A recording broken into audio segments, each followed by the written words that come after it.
because there is stress in the environment. There is a stress, definitely, especially in the infrastructure sector. So many companies like us, we see there is an opportunity for also acquisitions. At the same time, it is not very happy situation because people who are in stress, they are feeling the pain. So similarly, it's the both ways of opportunities are there. One, where acquisitions could be possible, and also because there is a stress in the environment, so the government needs to act very fast in de-stressing. And certain actions have already been taken, but I think there are certain further actions which needs to be taken and expedited, because that will relieve a lot of problems which people are facing in this sector. And you know, everyone in this sector is affected, whether we talk about the construction companies, the concessionaires, the financiers, the bankers, the entire value chain is, and so therefore it needs to be addressed that every value chain can be addressed if there are certain problems which can be sorted out by. First of all, the first thing which is very important is that infrastructure has a lot of disputes, and primarily the disputes are with the government. So how can that be addressed? That can either be addressed by sorting it out case to case, which will take a very long time, and the country doesn't have that much of luxury of that time. So therefore what needs to be done is that we have suggested to the government that you set up an infrastructure dispute redressal tribunal.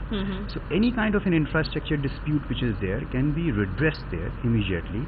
And so whether it be, and you can have experts from the various infrastructure sectors, and also there could be legal people, like the judges can be there, and you take decisions. Fair point.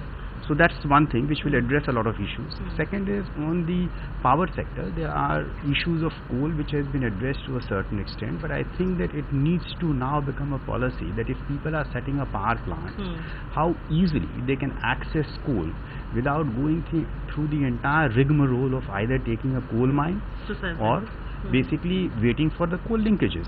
It should be, because if the production is getting augmented, so it should be addressed on a policy level itself.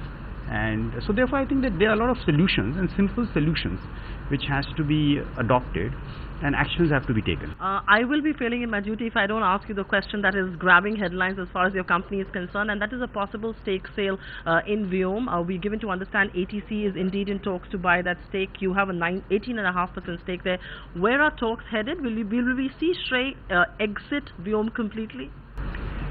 See, it's very difficult to comment anything on Viom because it is work in progress. I can only say that we are at an advanced stage, and at an appropriate time we'll definitely make a detailed announcement, but at this particular juncture it will not be appropriate to say anything further. Will we see SREI stay invested in Viom? Will we see or will we see SREI exit completely? That's the only question I'm asking you. I'm not asking you on valuations per se. I'm not asking you any of those questions.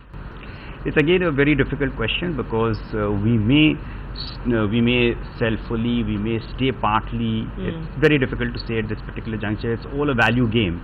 There is no distress in the asset for Viom. There is no cash flow constraint at the SREI level. So we would like to optimize the value.